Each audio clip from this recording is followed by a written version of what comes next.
Greetings, dear viewer, and welcome to Purposes Crossed, where I hope that people who are called by Jesus for different purposes cross paths and exchange ideas. In this video, we continue with our series of reflections on the Sermon on the Mount.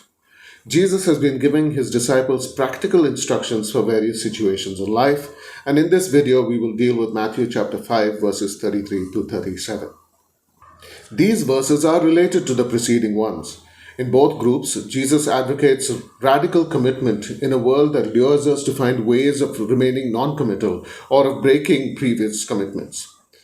Whereas in the preceding verses, Jesus tells us to remain committed to our spouse, in these verses, he tells us to be committed to our words. Divorce and promise breaking are similar in nature because both involve refusing to live up to a commitment we have made.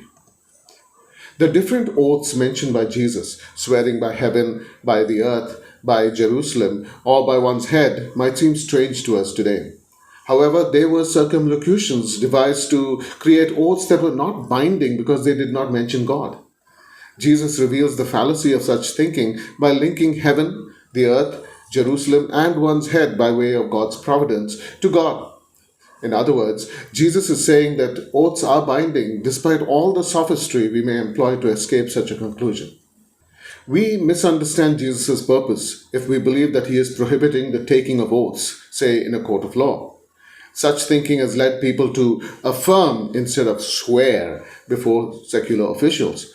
However, there is little, if any, practical difference between taking an oath and making an affirmation.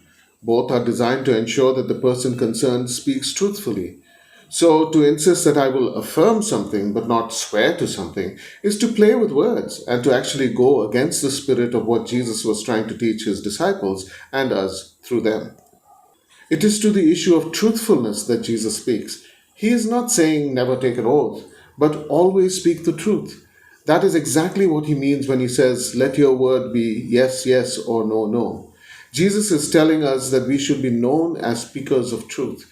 When people hear us say something, their experience with us should lead them to know that we are speaking truthfully. They should have no reason to twist my arm, in this case by placing me under an oath to get the truth out. A friend of mine insisted on keeping his car windows open in the parking lot during the worship service, despite the fact that a few cars had been broken into. When I asked him about this, he said, keeping the windows up would only keep the honest people honest.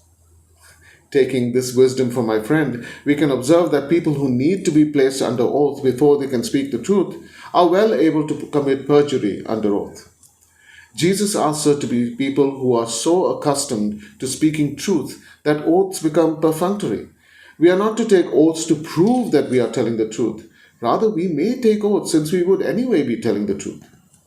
This understanding seems to run contrary to the surface reading of these verses, and to be precise, it is. However, this interpretation is in accord with the spirit behind Jesus' words. As mentioned earlier, Jesus refers to the various oaths then common only to reveal the error of thinking that there could be oaths that are not binding.